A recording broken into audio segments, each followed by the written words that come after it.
मरा कि हाथी मरा। कुंजर मतलब होता हाथी, कुंजर मतलब क्या, हाथी। तो नर मरा, मनुष्य मरा है कि हाथी मरा है, ये मुझे नहीं मालूम, लेकिन अश्वत्थामा मरा है। पहले ये लोगों ने चिल्लाया कि अश्वत्थामा मारा गया, मारा गया, मारा गया, सब चिल्ला रहे थे। तो द्रोणाचार्य ने देखा ना कि बाकी पांडव झूठ बोल सकते, लेकिन युधिष्ठिर झूठ नहीं बोल सकता। तो उन्होंने युधिष्ठिर की तरफ देखा और कृष्ण भगवान ने उनको इशारा किया कि बोलो भैया कि अश्वत्थामा मर गया करके। अश्वत्थामा हतोस्मी, मर गया मतलब हतोस्मी मतलब मर गया।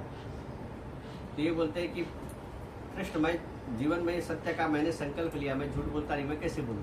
तो बोलते नहीं, बोलो ना, अश्वत्थामा मरा नहीं क्या? क्या मरा है ना वो सामने, अश्वत्थामा नाम का एक हाथी मारा था वो। तो बोलते ठीक है। ये क्या करते हैं, ये वहां पे बोलते हैं कि अश्वत्थामा हतोस्मी, और अगला सेंटेंस ही बोलते नरोवा कुंजरोवा, जैसे ही बोलते वैसे ही भगवान श्री कृष्ण ने शंख बजा दिया। अब इनका सेंटेंस पूरा हुआ, लेकिन वो सेंटेंस मतलब यहाँ तक नहीं पहुंचा, बरोबर। द्रोणाचार्य को खाली अश्वत्थामा हता इतना ही सुनाई दिया, और वहीं पे वो क्या कि रथ से नीचे उतर के उन्होंने समाधि ले ली। फिर वो धृष्टद्युम्न आता है, फिर उनका मतलब तलवार से गर्दन काट देता है। हम लोग सीरियल में देखा हुआ तो भी समझ में आ जाएगा, बरोबर। तो ये सब मतलब प्रसंग हुआ। तो उस देश की आग में ये जल रहा था, जी रहा था। कौन? अश्वत्थामा। तो अश्वत्थामा ने सोचा ना कि मैं पांचों पांडवों का वध करूंगा, लेकिन कैसा है, अब सामने से पांचों पांडवों का सामना करना कठिन है। ये क्या किया, रात का समय था, रात के समय पांडव अपने शिविर में सोने जा रहे थे। तो देखो क्या होता है, मालूम क्या, अगर आप भगवान परमात्मा से प्यार करते हो तो भगवान परमात्मा पगे पगे आपकी रक्षा करता है, हर पग पे। भगवान ने कमिटमेंट जो किया ना, उसका भी यही बोलते हैं, परित्राणाय साधु नाम। भगवान साधुओं की रक्षा के लिए आते हैं। दुष्टों को तो भगवान ऊपर से रिमोट कंट्रोल का बटन दबाएंगे तो वैसे ही ऑफ हो जाएगा। हम लोग सुनते ना, चाह पीता पीता गेले, मतलब चाय पी रहे थे, पता नहीं क्या हो गया, अचानक चले गए, नहीं ऐसा सुनते ना, बैठे बैठे आदमी ऑफ हो जाता है।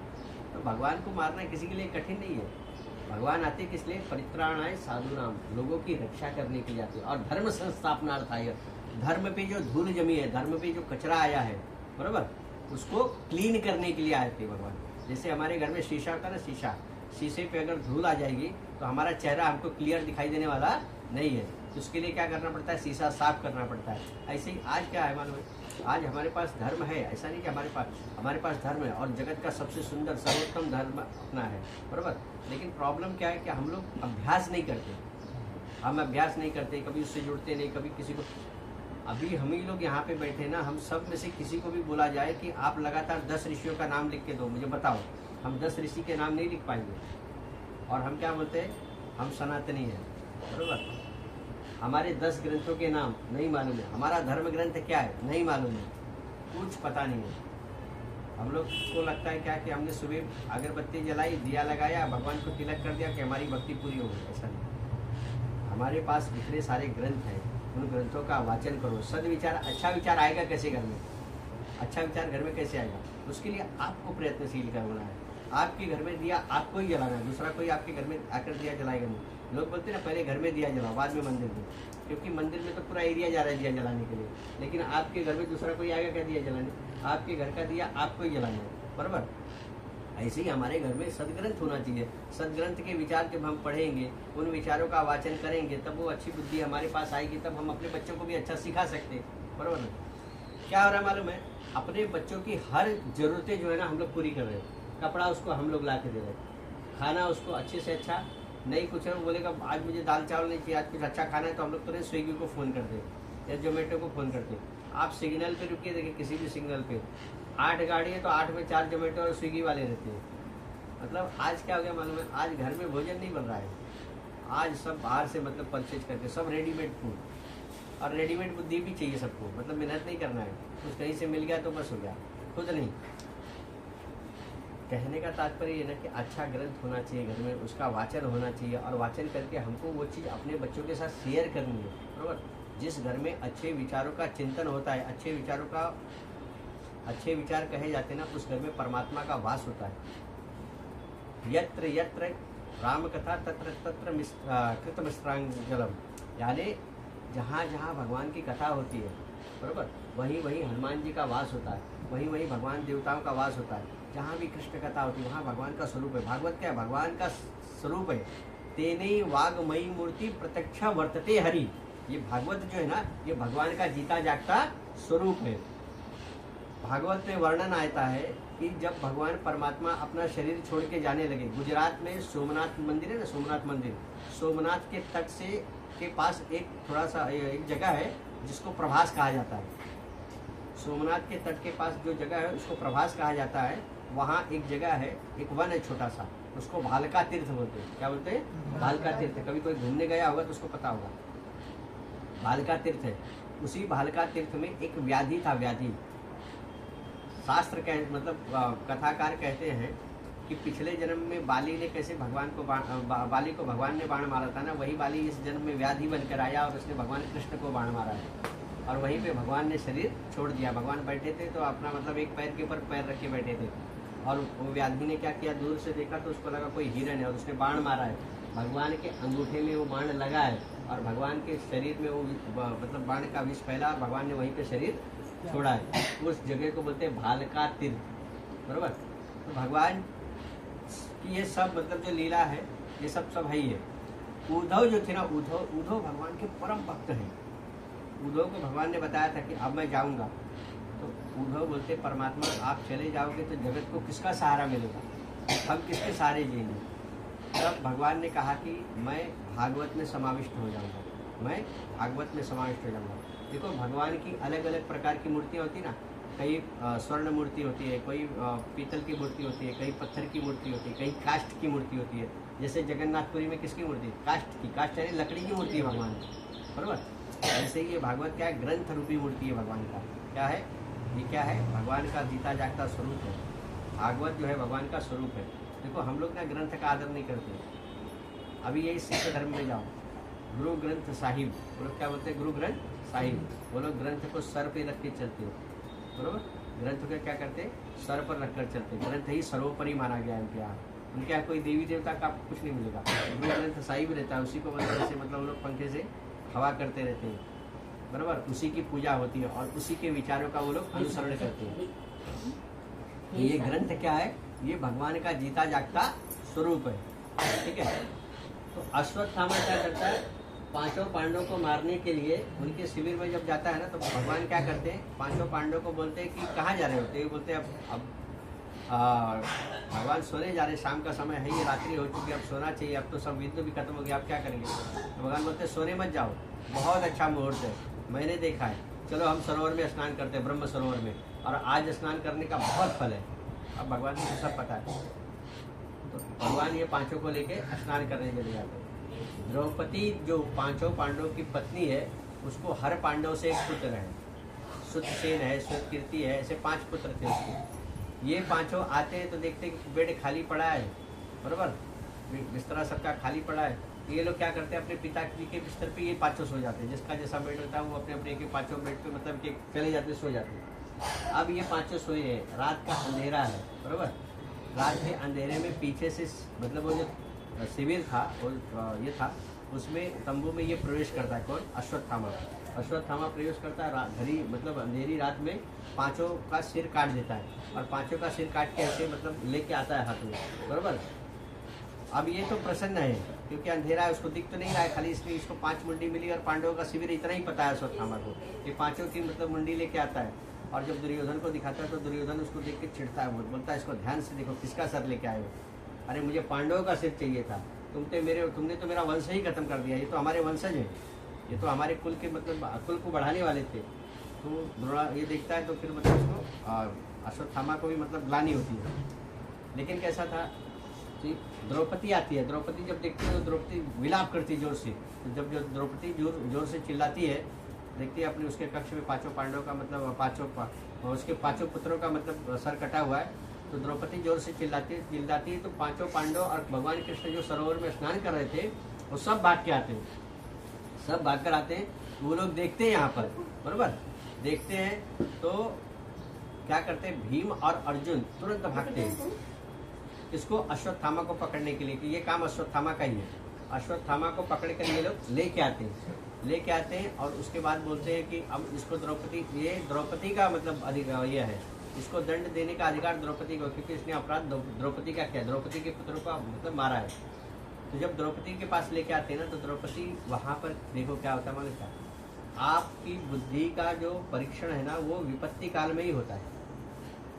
क्या होता है, थोड़ा सा प्रतिकूल परिस्थिति आ गई ना तो हमारा टेम्परेचर हाई हो जाता है, हम अपनी सुध बुध खो देते हैं, हम कोई डिसीजन मेकिंग करने लायक रह जाते नहीं है। ये कथा हमको ये बताती कि इतनी विपरीत अवस्था में भी द्रौपदी ने निर्णय क्या लिया है, मुच्यताम एष ब्रह्म बंधुन हंतव्य, कि इसको छोड़ दो, हे भीम हे अर्जुन इसको छोड़ दो, ये गुरु पुत्र है, ये हमारे गुरु का पुत्र है, ये ब्राह्मण है और ब्रह्म बंधु न हंतव्य, ब्राह्मण को मारना दोष है, पाप है, ब्राह्मण गऊ बरोबर इनको मारना क्या है, पाप है, और ये हमारा गुरु पुत्र है। आज मेरे पास तो पुत्र नहीं है, तो पुत्र की व्यथा, पुत्र न होने की व्यथा क्या है वो मुझे पता है, इसलिए इसको छोड़ दो। तो ये लोगों को बहुत आश्चर्य लगता है कि इतना बड़ा इसने अपराध किया है और इसको द्रौपदी बोल रही छोड़ दो। वो लोग युधिष्ठिर के पास देखते हैं तो बोलते मेरे पास क्या देखते हो, भगवान कृष्ण के पास देखो। तो अभी क्या हुआ, द्रौपदी को युधिष्ठिर बोलते हैं कि हमको आज तक लगता था ना कि द्रौपदी तू बहुत भाग्यशाली कि तू हमारी पत्नी है, लेकिन आज हमको ऐसा लग रहा है कि हम लोग भाग्यशाली है कि हम तेरी पत्नी हैं, तू हमारी पत्नी है, इसका हमको गर्व है, क्योंकि इतनी विपरीत अवस्था में भी तूने इतना अच्छा निर्णय ले लिया, बरोबर। तो विपरीत अवस्था में, प्रतिकूल परिस्थिति में भी जो सही डिसीजन लेता है उसी की बुद्धि काम कर रही है, वही मतलब वही सद्बुद्धि वाला व्यक्ति है, ऐसा हमारे शास्त्र कहते हैं। तो उसके बाद जब भगवान कृष्ण के पास देखते हैं कि कृष्ण भगवान बताओ इसको क्या किया जाए, तो भगवान कहते हैं कि इसको दंड देना चाहिए। तो मतलब भीम बोलता है कि इसको दंड देना चाहिए और द्रौपदी बोलती है कि छोड़ देना चाहिए। तो अर्जुन पूछता है कि भगवान क्या करना चाहिए, तो बोलते हैं कि दंड दिया जाए, तो भगवान बोलते हैं हाँ, फिर बोलते हैं छोड़ दिया जाए, तो भगवान बोलते हैं हाँ, तो बोलते हैं भगवान दोनों क्यों बोल रहे हैं, एक ही बोलो ना, हम लोग को कंफ्यूज क्यों कर रहे हो, हमको मतलब संदेह में क्यों डाल रहे हो, है ना। तो भगवान बोलते हैं कि क्या है, इसको मारना नहीं है, ब्राह्मण है, लेकिन इसको दंड तो देना चाहिए क्योंकि इसने अपराध किया है। तो अश्वत्थामा के माथे पे एक मणि थी, मणि, वो मणि को क्या किया है लोग ने, चाकू से निकाल दिया। अभी ये क्या बताती है कथा, हमको क्या बताती है कि ब्राह्मण अगर अपमानित हो गया वो मृत जीवन के समान हो गया, ब्राह्मण अगर अपमानित हो गया तो वो जीवन मरे हुए के समान है कि नहीं समझे, इसलिए भगवान ने उसको अपमानित करके वहाँ पर छोड़ दिया है। अब ये क्या था कि अपमान की ज्वाला में जलते हुए अश्वत्थामा आता है, ठीक है। इसके आगे की कथा हम थोड़ा 2 मिनट के बाद एक भजन लेके फिर लेंगे। एक बात बताता हूँ, देखो क्या होता है मालूम है, एक बार ना 2 लड़के थे, दोनों ऐसे घूम रहे थे, घूमते घूमते वो लोग एक हलवाई की दुकान के पास पहुँचते थे। जब हलवाई की दुकान के पास पहुँचे ना, वहाँ सुबह सुबह जलेबी छल रही थी। अब ये दोनों को खाने की बहुत इच्छा होती है कि जलेबी खाना चाहिए, इतना सुबह सुबह गर्म जलेबी खाना चाहिए, लेकिन किसी में पैसा नहीं है। तो पहला बोलता है कि चल खाते, तो बोलता है अरे कैसे खाएंगे, पैसा नहीं है ना, पैसा लगेगा ना उसके लिए। बोलता है क्या तेरी इच्छा, तू तेरे को नहीं आने का तो मत, मैं तो जाऊँगा, मैं तो खाऊँगा। अभी सुबह सुबह हलवाई के पास पहुँचा, उसको पूछता है कि सेठ जी जलेबी कैसे दिए, तो बोलता है 20 रुपये किलो, पहले की कथा है 20 रुपये किलो। तो बोलता है ठीक है, काम करो 1/4 किलो दे दो। 1/4 किलो लेता है, सुबह सुबह जलेबी खाना चालू करता है। फिर इतने में बोलता है कि दूसरा वाला जो दोस्त रहता है बोलता है इसके पास पैसा नहीं है और जलेबी खा रहा है, तो मैं भी चलता हूँ, मैं भी खाता हूँ, जो इसका होगा मेरा भी होगा, देखेंगे क्या होता है। अब ये भी आता है पीछे से, ये भी उसको बोलता है कि सेठ जी जलेबी मुझे भी 1/4 किलो दो। अब ये भी खाने बैठ जाता है। तो पहला वाला पहले से ही खा रहा था तो इसका खत्म हो जाता है, तो ये जाने लगता है। जब ये जाने लगता है तो सेठ बोलता पैसा, तो बोलता पैसा दिया ना तुमको, तो बोलता कहाँ पैसा दिया, तो बोलता अरे दिया सेठ। तो बोलता है किधर पैसा दिया। अब ये दूसरा वाला पहले ही बोल देता है कि देखो आपस के झगड़े में मेरा पैसा मत भूल जाना सेठ। सेठ जी आपस के झगड़े में मेरा पैसा मत भूल जाना। तो सेठ को लगता है कि यार 2 आदमी ऐसा नहीं कर सकते, लगता है मेरा ही मतलब सुबह सुबह बराबर नहीं दिमाग चल रहा है, ऐसा तो नहीं हो सकता कि दोनों पैसा नहीं दिए। तो बोलते हैं हाँ तुम्हारा याद है। तो क्या बोलता है आपका याद है मुझे, तुमने पैसा दिया याद है। अब क्या होता है कि इसका तो उसने हामी भर दिया, याद है, और यहाँ ये दोनों झगड़ा करते रहते, इतने पे दुकान पे बहुत भीड़ हो जाती है। तो पहला वाला जो था ना बोलता है कि देखो आप पंच इतने लोग आ गए हो ना, अब आप लोग निर्णय कीजिए, ना मेरी बात मानिए ना सेठ की बात मानिए, तीसरा जो यहाँ बैठा है उसकी बात मानिए, ये सही निर्णय करेगा। इससे पूछिए कि मैंने पैसे दिए कि नहीं दिए। तो उससे पूछते हैं कि भाई साहब इसने पैसा दिया, तो बोलता है मैं भगवान की कसम खा के कहता हूँ जिस तरह मैंने पैसा दिया वैसे मेरे मित्र ने भी पैसा दिया। यानी ना मैंने दिया है ना इसने दिया, दोनों ने भी पैसा नहीं दिया। हम आगे की कथा लेंगे, लेकिन एक छोटा सा भजन गाते। थोड़ा सा भगवान नाम का स्मरण करो। बोलिए कृष्ण कन्हैया लाल की जय। मुझे लगी शाम संग प्रीत ये दुनिया का जाने, मुझे लगी शाम संग प्रीत ये दुनिया का जाने, मुझे लगी शाम संग प्रीत ये दुनिया का जाने, मुझे लगी शाम संग प्रीत ये दुनिया का जाने, क्या जाने कोई क्या जाने, क्या जाने कोई क्या जाने, क्या जाने कोई क्या जाने, क्या जाने कोई क्या जाने, मुझे मिल गया, मुझे मिल गया, मुझे मिल गया मन का मीत दुनिया का जाने, मुझे मिल गया मन का मीत दुनिया का जाने, मुझे लगी शाम संग प्रीत दुनिया का जाने, छवि लगी मैंने शाम की कब से, छवि लगी मैंने शाम की कब से, भाई बाबरी मैं तो कब से, भाई बाबरी मैं तो कब से, छवि लगी मैंने शाम की कब से, भाई बाबरी मैं तो कब से, बाजी प्रेम की डोर मोल से, नाता जोड़ा मैंने बन के, ये कैसी ये कैसी पागल थी दुनिया जा जाने, शाम दुनिया जा जाने, क्या जाने कोई क्या जाने, क्या जाने कोई क्या जाने, क्या जाने कोई क्या जाने, क्या जाने कोई क्या जाने, मुझे मिल गया, मुझे मिल गया, मुझे मिल गया मन का मीत दुनिया का जाने, दुनिया का जाने, मोहन की सुंदर सुरतिया, मोहन की सुंदर सुरतिया, मन में बस गई मोहन मूर्तिया, मन में बस गई मोहन मूर्तिया, लोग कहे मैं भई बाबरिया, लोग कहे मैं भई बाबरिया, हो जाऊं अब तेरी सवरिया, हो जाऊं अब तेरी सवरिया, ये कैसी ये कैसी टोली दुनिया का जाने, ये कैसी टोली दुनिया का जाने, मुझे लगी शाम संग प्रीत दुनिया का जाने,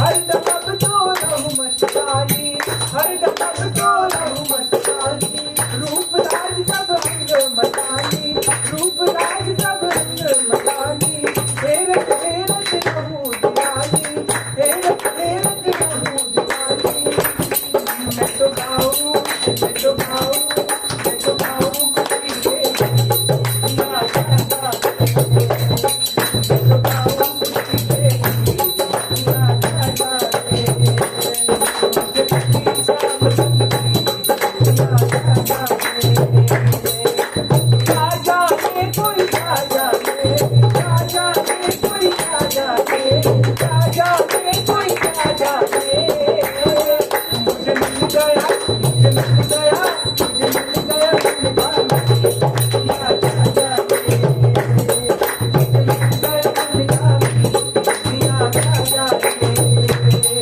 मुझे लगी शाम संग प्रीत दुनिया का जाने। बोले कृष्ण कन्हैया लाल की जय। अर्जुन के पुत्र का नाम था अभिमन्यु। अर्जुन भगवान श्री कृष्ण की एक बहन थी जिसका नाम था सुभद्रा। पूरे भारत में हमको एक चीज ध्यान देना है, पूरे भारत में एक ही ऐसा मंदिर है ना कि जहाँ भाई बहन का मंदिर है। कौन सा? जगन्नाथ पुरी। कृष्ण भगवान, बलराम और सुभद्रा, बरोबर। ये पहला ऐसा मंदिर। बाकी सब जगह देखो राधा कृष्ण मंदिर रहेगा, कृष्ण रुक्मणी मंदिर रहेगा, बरोबर, विठल रुक्माई मंदिर होगा, लेकिन भाई बहन का मंदिर आपको कहीं नहीं मिलेगा। सीताराम का मंदिर होगा, शिव पार्वती का मंदिर होगा, हनुमान जी का अकेले का मंदिर, मतलब उनका अकेले ही था, तो अकेले का ब्रह्मचारी है ना वो, उनका मंदिर है। लेकिन भाई बहन का मंदिर आपको कहीं देखने को नहीं मिलेगा। ये पहला मंदिर है ऐसा विश्व का, और 4 धाम में एक धाम है, ठीक है। भगवान श्री कृष्ण की जो बहन थी सुभद्रा, सुभद्रा का विवाह किसके साथ हुआ था? अर्जुन के साथ। अर्जुन और सुभद्रा से एक पुत्र हुआ था जिसका नाम था अभिमन्यु। आप अगर भगवान श्री कृष्ण का जीवन देखोगे ना, तो भगवान श्री कृष्ण अपने जीवन में खाली 2 बार मतलब उनकी आंखों में पानी आया है, खाली 2 बार। बाकी भगवान के जीवन में कभी पानी नहीं आया है। ये हमारे गुरुदेव की मतलब एक जब भागवत का प्रवचन किया हमारे गुरुदेव ने, तो उसका नाम है व्यास विचार, उसमें लिखा हुआ है।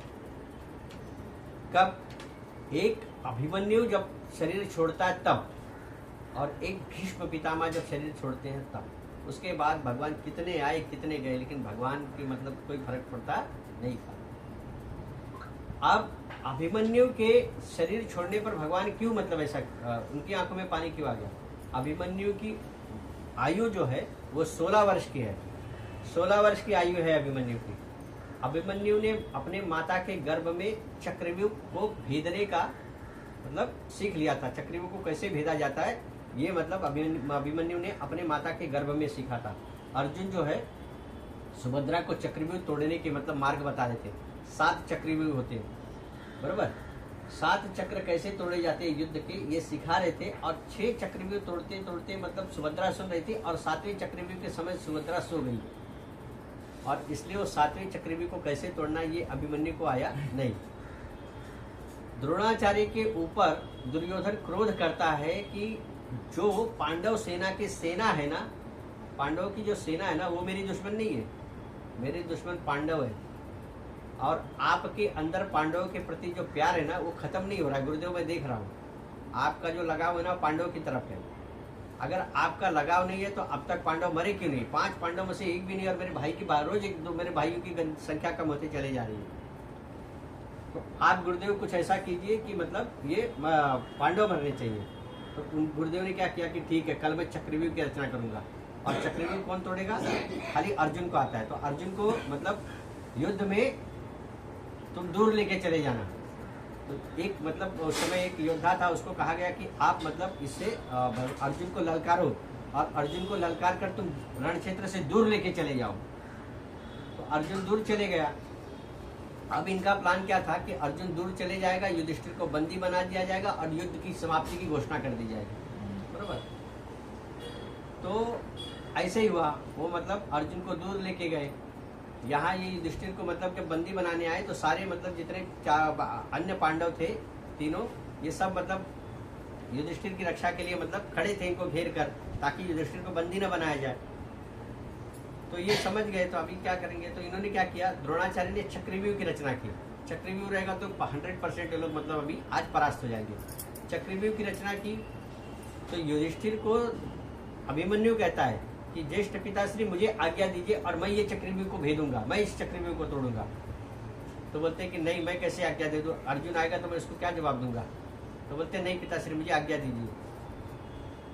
अभिमन्यु को ये अच्छी तरह पता है कि मैं सारे 7 के 7 चक्रव्यूह नहीं तोड़ सकता हूँ, लेकिन आज अगर ज्येष्ठ पिताश्री को बंदी बना दिया जाएगा तो धर्म हार जाएगा, बरोबर। ज्येष्ठ पिताश्री को यानी धर्मराज युधिष्ठिर को अगर बंदी बना दिया गया तो आज धर्म क्या होगा? परास्त हो जाएगा। धर्म रक्षा के लिए अपने प्राणों का बलिदान 16 वर्ष की आयु में देने वाला अभिमन्यु है, बरोबर ना। इसलिए भगवान को देखो, मृत्यु सामने खड़ी है, मृत्यु सामने खड़ी है, और मृत्यु का सहजता से हंसते हंसते स्वीकार किया है। मृत्यु का सहजता से हंसते हंसते अभिमन्यु ने स्वीकार किया है अपना, उन्होंने धर्म के लिए अपना बलिदान दिया अभिमन्यु ने। इसलिए भगवान की आंखों में आंसू आए कि इतना सुकुमार बालक, 16 वर्ष का बालक, और धर्म के लिए इसने अपने प्राण त्याग दिए, बरोबर। और शाम तक उनके साथ लड़ता रहा। 6 सब जितने मतलब उसमें थे, शकुनी, कर्ण, अश्वत्थामा, दुर्योधन, दुशासन, ये सब मिलकर, इतने सारे योद्धा सब मिलकर क्या करते हैं, एक मतलब अबोध बालक, मतलब एक बालक को जो मतलब अभिमन्यु को मारते हैं सब मिलके, और वहां पे अभिमन्यु का प्राण ये लोग ने ले लिया। उसी अभिमन्यु की पत्नी का नाम था उत्तरा।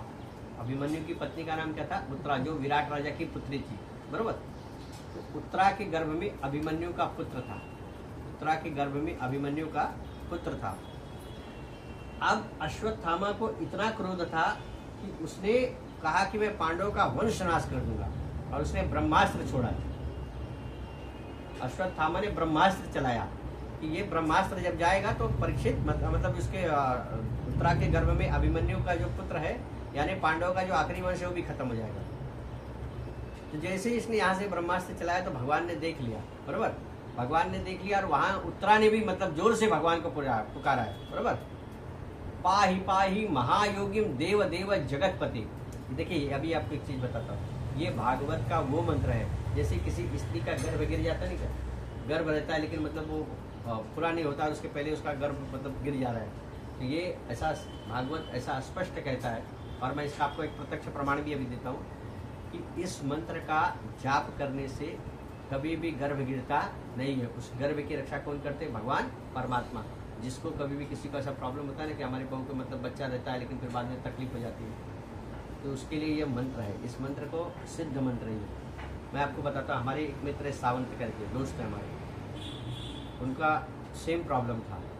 अब ये भागवत का मंत्र हमने उनको कहा कि आप इसका अपनी पत्नी को बोलिए कि जब गर्भावस्था में तो इस मंत्र का जप करें। और अभी भगवान ने उनको एकदम सुंदर सा मतलब परिवार है उनका, 2 बेटियां सुंदर सुंदर, और मतलब कुछ दुख दिक्कत नहीं है। कहने का मतलब मंत्र में शक्ति होती है, लेकिन हमको वो पता नहीं है।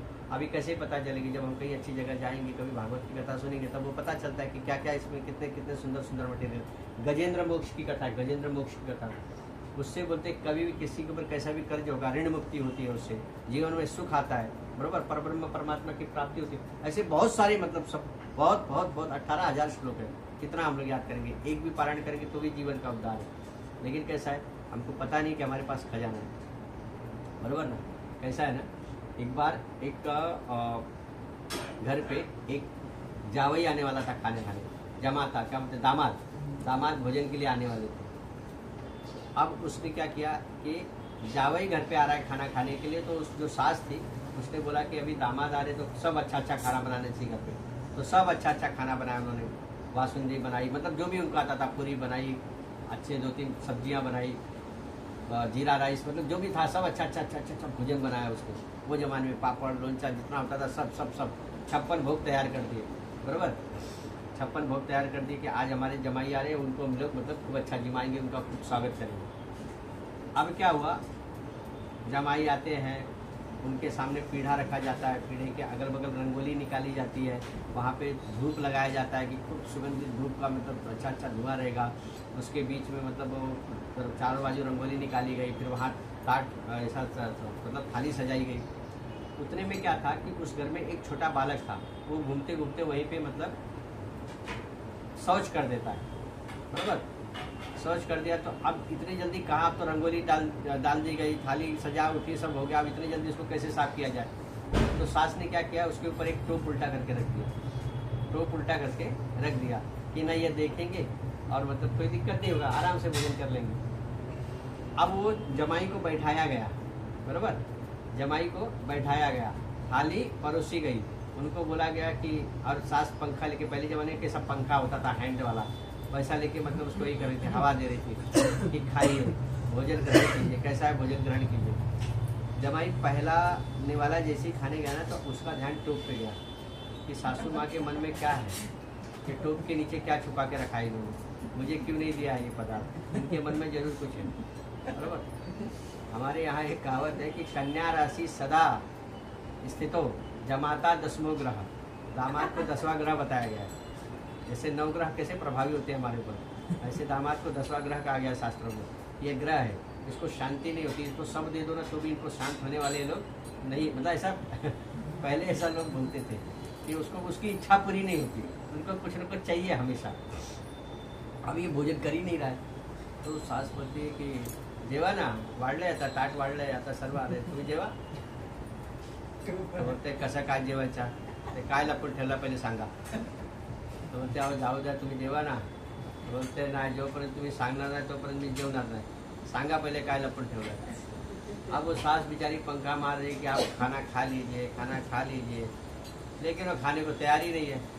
लास्ट में सास ने बोला कि अभी आप नहीं खा रहे तो आपको दिखाना ही पड़ेगा। तो बाद में टोप हटाया, दिखाया, बोला इसीलिए यही हम लोग छुपा रहे थे। अब ये दामाद की कथा तो है ही है, लेकिन ये हम सब लोग का यही हालत है। हमारे पास श्रीमद् भगवद गीता है, हमारे पास भागवत है, हमारे पास वेद है, हमारे पास उपनिषद है, हमारे पास रामचरितमानस है, सारे सुंदर सुंदर ग्रंथ हैं। और हम लोग पढ़ते क्या है, सरला, मिरला, कमला, उपन्यास, न्यूज़पेपर, एक भी मतलब जो 56 भोग है वो नहीं, जो जिसके ऊपर नहीं ध्यान जाना चाहिए वहाँ हमारा पूरा ध्यान है, और जहाँ ध्यान होना चाहिए वहाँ हमारा बिल्कुल ध्यान नहीं है। ये हम सब की कथा है, हम लोग का यही हालत है। बरोबर, मोबाइल है ना, मोबाइल में अच्छी बातें भी बोलते हैं, भजन लगाइए ना घर में। भजन कौन लगाता है? कोई लगा रहा है भजन? नहीं।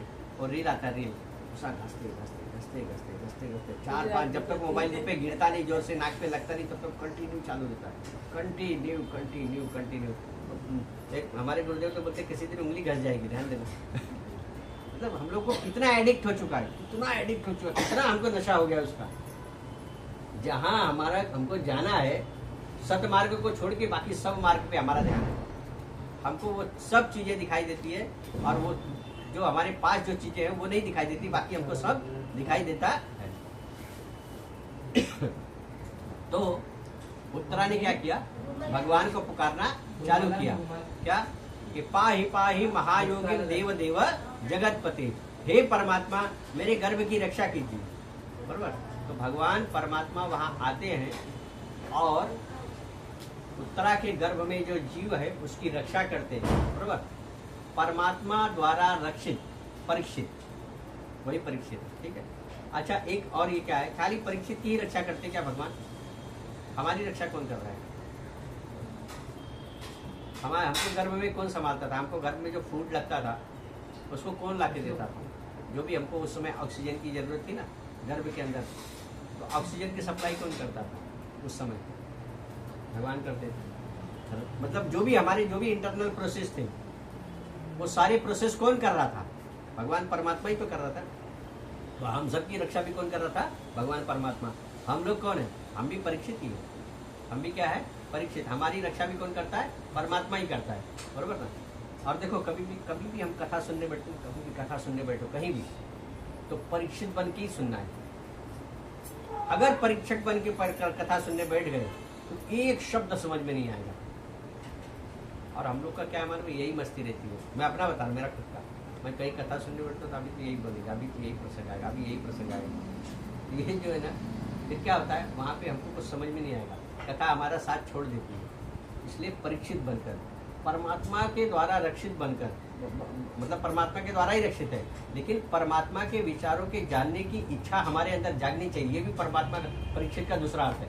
परमात्मा के विचारों को जानने की इच्छा जागृत होना, ये क्या है? ये उसका दूसरा अर्थ है। बरोबर, तो भगवान ने परीक्षित का वहां पे क्या किया है? रक्षण किया है। ब्रह्मास्त्र वहां से वापस गया है। बरोबर, ब्रह्मास्त्र वहां से वापस चले गया, तो परमात्मा ने इसका रक्षण किया है। अब यही परीक्षित जो है बड़े होते हैं, 30-35 वर्ष के हुए होंगे परीक्षित। तो युधिष्ठिर ने क्या किया? अभिमन्यु पुत्र परीक्षित को राज्य सौंपा।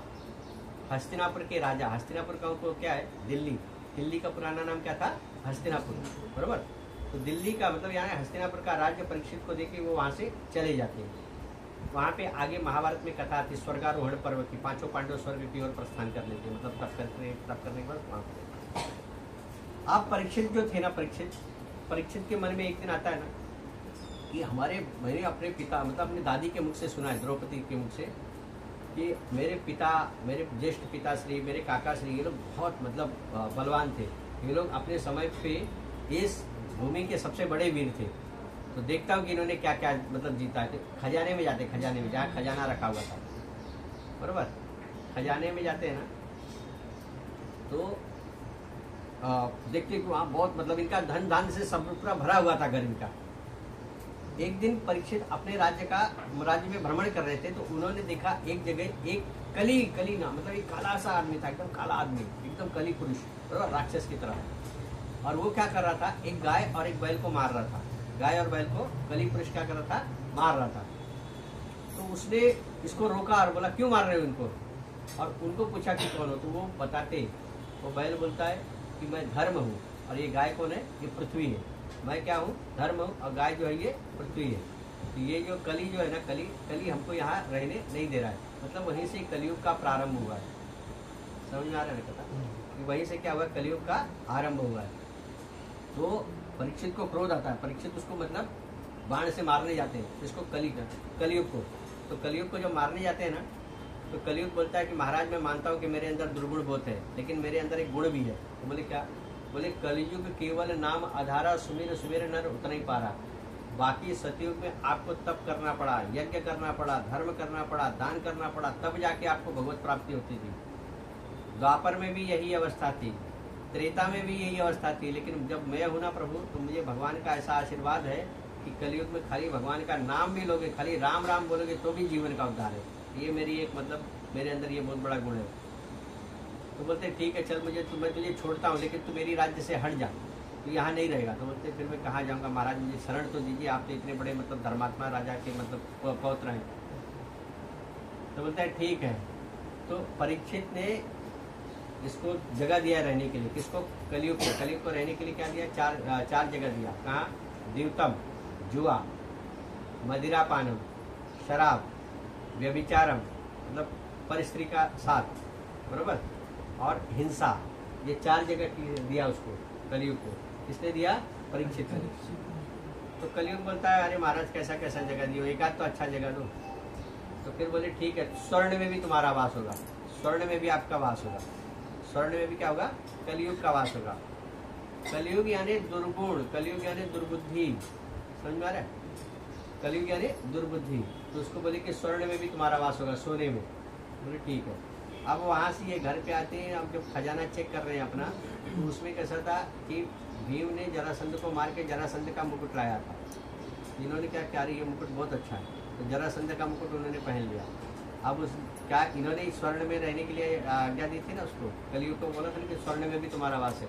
तो जैसे ही जरासंध का मुकुट अपने सर पे रखते हैं, तो एक तो दुष्ट व्यक्ति का मुकुट सर पे रखते हैं, और दूसरा वो कलयुग भी था, तो कलयुग इनके ऊपर प्रभावी हुआ, इनकी बुद्धि फिरी। अब ये क्या करते, देखो सात्विक राजा, अच्छा राजा, भगवान का भक्त, बरोबर, एक अच्छे कुल का व्यक्ति।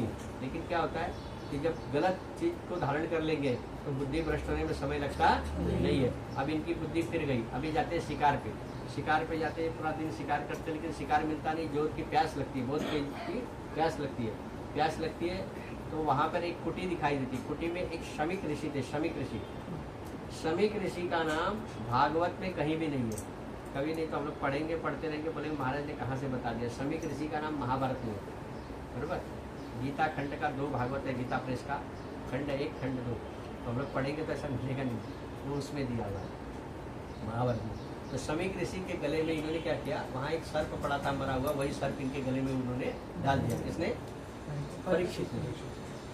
अब वो तो कुछ नहीं बोले। और यहाँ उनके पुत्र थे श्रृंगी, वो जल स्नान कर रहे थे, जल में स्नान कर रहे थे, भगवान को अर्घ दे रहे थे, और उनको ध्यान में आया तो तुरंत आते घर पे। मतलब अन्य शिष्य जो थे वो आके बताते कि श्रृंगी ऐसा ऐसे एक महाराजा राजा आए थे और उन्होंने मतलब आपके पिता के गले में मरा हुआ सर्प डाल दिया। तो उन्होंने वही जल से ऐसा मतलब जल लेके संकल्प कर दिया कि जिस राजा ने मेरे पिताश्री के गले में मरा हुआ सर्प डाला है, आज के 7वें दिन वही सर्प जो है तक्षक बनकर उसको डस लेगा, बराबर। अब वो श्राप दे के यहाँ पे आते हैं, शमिक ऋषि को सब बातें पता चलती है, बराबर। तो जब पता चलती है तो बोले कि अरे वो हमारे राजा थे, तो ये श्राप नहीं देना चाहिए। तो बोले नहीं, अब तो श्राप दे दिया। अब ये क्या करते, परीक्षित को भी पता चलता है कि मैं शापित हो चुका हूँ, क्योंकि घर पे आते जैसे अपने राज्य में आते तो जो जलता हुआ दीप था वो बुझ गया, जलता हुआ दीप जो था वो बुझ गया। तो इनको अनहोनी लगी, इन्होंने ध्यान किया, तब इनको पता चला कि मैंने मतलब ऋषि का अपमान किया है, उससे पाप हो गया। उनको बताते हैं कि आपको श्राप भी लगा है, श्रृंगी ने आपको श्राप दिया है कि आज के 7वें दिन तक्षक नाम का सर्प जो है आपको डस लेगा। तो अब ये क्या करते हैं, वहीं पे अपना पूरा मतलब वस्त्र वगैरह छोड़ के मतलब ये करते, मतलब वस्त्र धारण करके गंगा नदी के किनारे जाते तप करने के लिए कि तप करूँगा गंगा के तट पर, वहीं अपने पाप का क्या करूँगा, पश्चात करूँगा, पाप का प्रायश्चित करूँगा। तो जब जाते हैं वहाँ तो सब वहाँ अलग अलग गंगा घाट तो है ही है, गंगा तो मतलब तीर्थ है ही है, तो वहाँ बहुत सारे ऋषि मिलते हैं, सबको बताते कैसा ऐसा मुझसे हुआ। तो वहाँ पे अभी सुखदेव आते, सुखदेव क्यों आते, सुखदेव इसलिए आते ना क्योंकि सुखदेव के पिता जो थे ना वो इनके क्या थे, कुल पुरोहित थे, इनके गुरु वही थे ना व्यास ऋषि।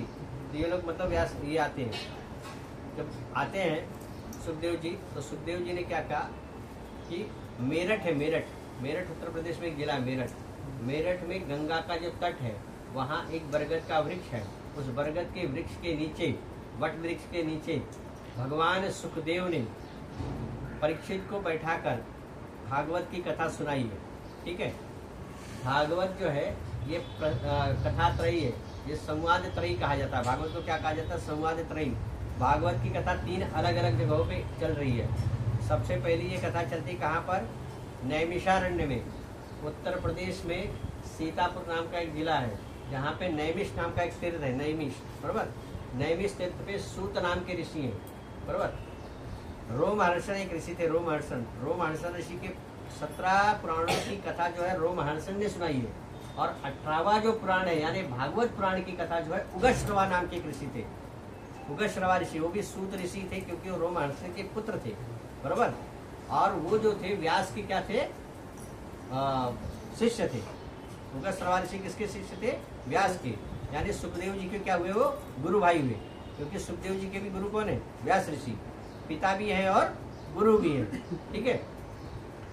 तो ये बैठे थे और 88,000 ऋषि वहां बैठकर मतलब तप कर रहे थे। और 88,000 ऋषियों में सौनक नाम के ऋषि थे। सौनक ऋषि जो थे, जैसे कैसा होता है, कथा का एक यजमान होता है। अब जैसे यहाँ हमारी कथा चल रही है ना, तो आप यजमान हो, बाकी सब कैसे श्रोता हैं। ऐसे वहाँ जो कथा चल रही थी, तो वहाँ सूत ऋषि जो थे वो कथा के वक्ता थे, और सौनक जो थे वो कथा के यजमान थे, ठीक है ना। तो उन्होंने पूछा कि महाराज हमको कृष्ण कथा को सुनाइए, बरोबर। तो सूत आख्या ही कथा सारम, सूत ऋषि ने क्या किया? कथा करना चालू किया। वहाँ पर सूत ऋषि ने वहाँ पे कथा करना चालू किया। और फिर सूत जी ने बताया कि जो कथा आप पूछ रहे हो ऐसी ही कथा एक बार परीक्षित, महाराज परीक्षित जो थे, हस्तिनापुर के महाराज परीक्षित ने गंगा के तट पर प्रायश्चित करने के लिए आए, तो भगवान सुखदेव, व्यास के पुत्र जो हैं भगवान सुखदेव ने परीक्षित को भागवत की कथा सुनाई है। तो एक कथा कहाँ चल रही है? नैमिष तीर्थ में, जहाँ पे सूत ऋषि सौनक आदि ऋषियों को भागवत की कथा सुना रहे। दूसरा कहाँ पे है? सुखताल पर, जहाँ सुखदेव भगवान जो है परीक्षित को कथा सुना रहे हैं। और तीसरी कथा बद्रीनाथ में हो रही है। बद्रीनाथ में विदुर को मैत्रेय ऋषि भागवत की कथा सुनाते हैं। ऐसे ही इसको कथा त्रयी कहा जाता है, संवाद त्रयी, ठीक है।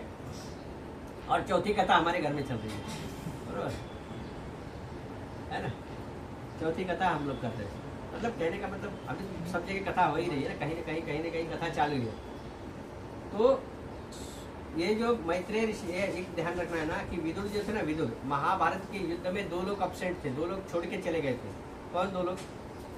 एक विदुर और एक बलराम, भगवान श्री कृष्ण के भाई बलराम, बरोबर। बलराम ने कहा कि ये भी मेरी बुआ के लड़के हैं, कुंती मेरी सगी बुआ है, और गंधारी को भी मैं अपनी बुआ मानता हूँ, और गंधारी का जो ज्येष्ठ पुत्र दुर्योधन है वो मेरा प्रिय शिष्य है, गदा मैंने ही सिखाया इसको। अब ये दोनों में से कोई भी अगर मरता है, भीम को अगर चोट लगेगी या दुर्योधन को चोट लगे तो मुझे दर्द होगा, तो मैं युद्ध नहीं देखूंगा। तो वो वहाँ से चले जाते। और कृष्ण भगवान की यही इच्छा थी कि आप जाओ, क्योंकि आप रहोगे तो आप पूरा न्याय का मतलब बड़े न्यायाधीश हो, आप कुछ करने नहीं दोगे मुझे, बरोबर। तो उनको इन्होंने क्या किया? यहाँ से भेज दिया। तो वो गए। और यहाँ विदुर भी जो थे ना, विदुर बोले कि मैंने पितामह को हमेशा श्वेत वस्त्रों में देखा है। पितामह को हमेशा कैसा देखा है? श्वेत वस्त्रों में देखा है। मैं पितामह को रक्त रंजित अवस्था में नहीं देख सकता, या मैं अपने कौरव और पांडव में से किसी भी मतलब किसी का भी शव मेरे देखना मेरी ताकत नहीं है, मेरी आत्मा इसको स्वीकार नहीं करती है। तो विदुर भी क्या किए? राज्य छोड़ के चले गए।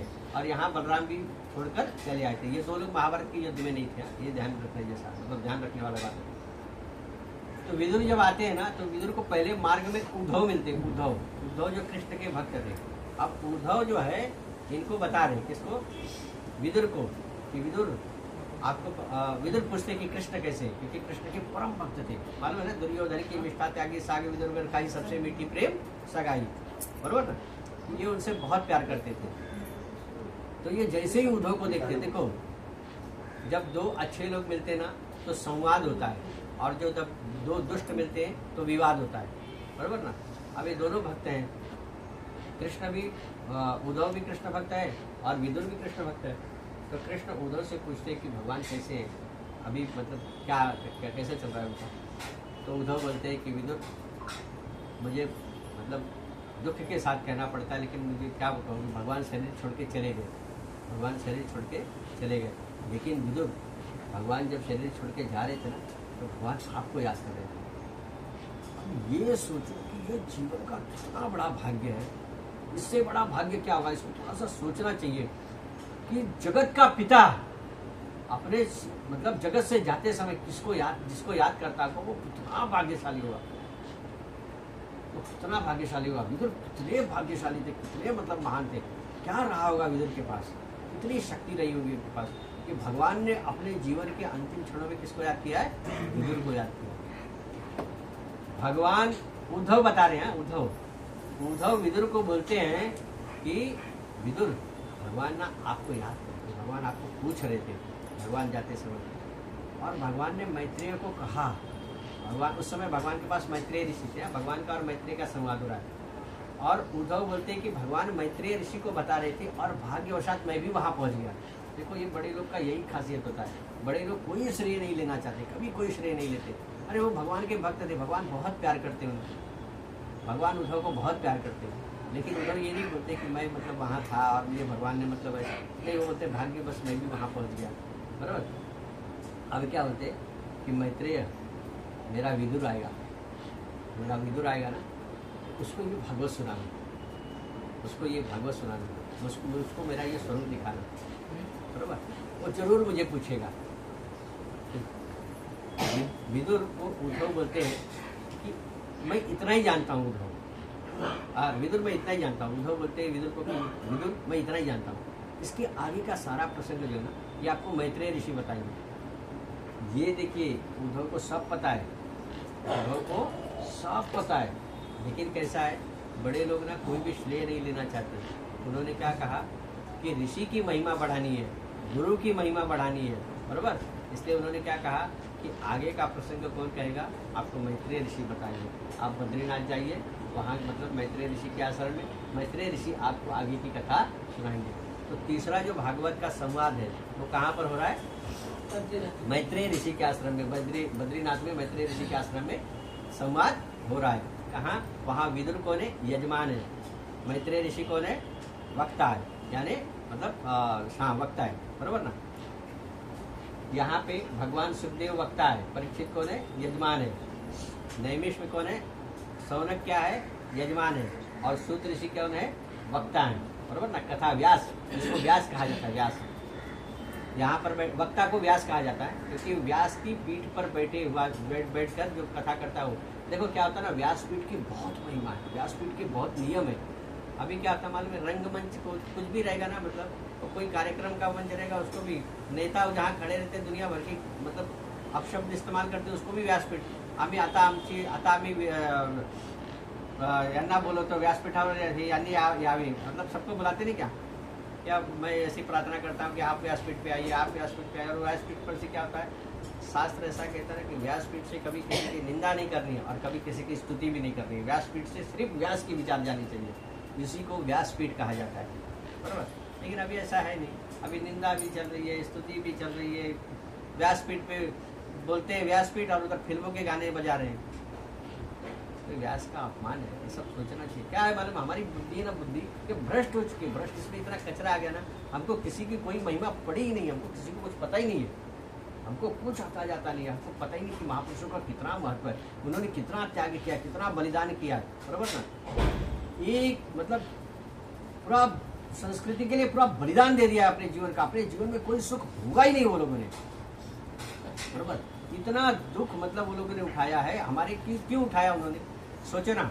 अभी कैसा है, अभी आपको कोई भी ग्रंथ पढ़ना है, कोई भी ग्रंथ पढ़ना है तो आपको जगह जगह पे प्रिंट मीडिया है, ऑनलाइन बुकिंग है, बुक खाली बुक करो आप, बस हर ग्रंथ आपके घर पे आ जा रहा है। बराबर। वो आप बैठ के पढ़ सकते हो। पहले इतनी सुविधा थी क्या? आप हम बहुत ज़्यादा पीछे नहीं जाते। मुझे अभी भी याद है, मैंने देखा है गाँव में ऐसे बगीचा होता था, बगीचे में गुरुजी आते थे एक पेड़ के नीचे। बराबर। वहाँ बच्चे बैठते थे और उनको पढ़ाते थे।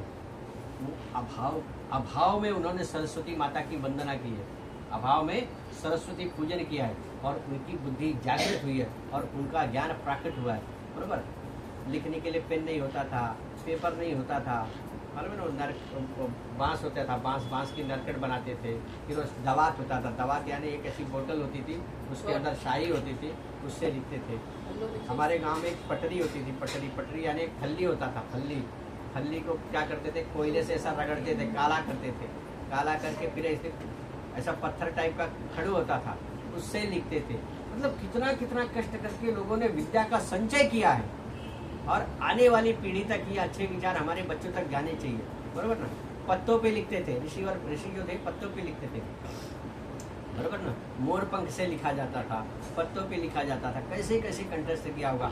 हमारे जो मतलब नालंदा जो विश्वविद्यालय है इधर बिहार का, उसमें मालूम है ना मुगलों ने आग लगा दी थी, हमारे कितने ग्रंथ जल गए। कैसे कैसे कंठस्थ कर लेते थे कि ग्रंथ को कंठस्थ कर डालो, कंठस्थ कर देंगे तो फिर थोड़ी अपनी बुद्धि थोड़ी जला पाएंगे वो लोग, है ना। वो बुक जला मतलब पुस्तक जलाएंगे ना, बुद्धि थोड़ी कुछ कर सकते। तो लोगों ने कंठस्थ किया, क्यों? क्योंकि उनको अपने आने वाले देश की, अपने बच्चों की, अपने मतलब इसकी चिंता थी, अपने संस्कृति की चिंता कि हमारा संस्कार, हमारी संस्कृति, हमारा धर्म जो है हमारी पीढ़ी के रक्त में उतरना चाहिए। वो सब लोगों को सब समझ में आना चाहिए कि कैसे धर्म की रक्षा करनी है, बरोबर। आज सब सहजता से उपलब्ध है, सब कुछ एकदम इजिली अवेलेबल है, उसके बावजूद भी हम धर्म के लिए कुछ भी करते नहीं है, बरोबर ना। जीवन में ना देखो कैसा था, नदी है ना, नदी की पूजा तब तक होती है ना जब तक उसने किनारे का बंधन स्वीकार किया। जिस दिन उसने किनारे का बंधन छोड़ दिया ना, उस दिन वो प्रलय हो जाता है उधर, मालूम है ना। नदी जब किनारे का बंधन तोड़ देती तो प्रलय कर देती, फिर उसकी पूजा नहीं होती। कोई भी वृक्ष जो है, कोई भी पौधा तब तक ही हरा भरा है ना जब तक वो जमीन से जुड़ा हुआ है, जब तक वो मतलब मिट्टी से जुड़ा हुआ है। जिस दिन वो मिट्टी का साथ छोड़ देगा ना, उस दिन वो सूखना चालू हो जाएगा। और व्यक्ति तब तक ही सुखी है, तब तक ही संपन्न है, तब तक ही उसके जीवन में आनंद है जब तक वो धर्म से जुड़ा हुआ है। जिस दिन वो धर्म छोड़ देगा ना, उस दिन उसके जीवन में ये समझ लेना कि रिवर्स गियर चालू हो गया, बरोबर। अब बंधन क्या है? बंधन ये है ना कि जीवन में कुछ नियम बनाओ। ऐसे नहीं कि जैसे तैसे जी रहे खाली, बस कैसे भी जी रहे। वो सोलोमैन ग्रैंडी हम लोग पढ़ते थे, कोई होता सोलोमैन ग्रैंडी बॉर्न ऑन मंडे। वो एक दिन सोमवार को जन्म लेता है, मंगलवार को उसका नामकरण होता है, बुधवार को उसकी शादी होती है, गुरुवार को उसको बच्चे होते हैं, शुक्रवार को बीमार हो जाता है, शनिवार को मर जाता है, रविवार को जला देते, खत्म कहानी। ऐसे ही हम लोग भी एक दिन जन्म ले रहे हैं, जैसे तैसे बड़े हो गए, फिर शादी हो गई, फिर बच्चे हो गए, फिर बूढ़े हो गए, फिर एक दिन हमारा भी मतलब कल्याण हो जा रहा है। तो ऐसा जीवन नहीं होना चाहिए।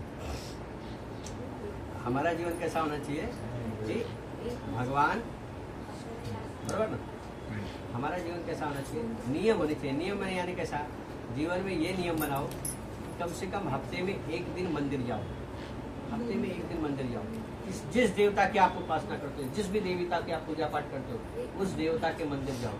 वो भगवान को मतलब कैसा, उस भगवान का दर्शन करो, भगवान का दर्शन करो, भगवान को देखो, भगवान के प्रति मतलब अपना आपका और जो भगवान का संबंध है ना उसको मजबूत करो। एक घर में रोज सुबह और शाम दोनों टाइम हमारे घर में दिया जलना चाहिए, ये नियम बनाओ, बरोबर। एक कोई भी ग्रंथ रखो, उसका 2 ही पेज पढ़ो, लेकिन पढ़ो।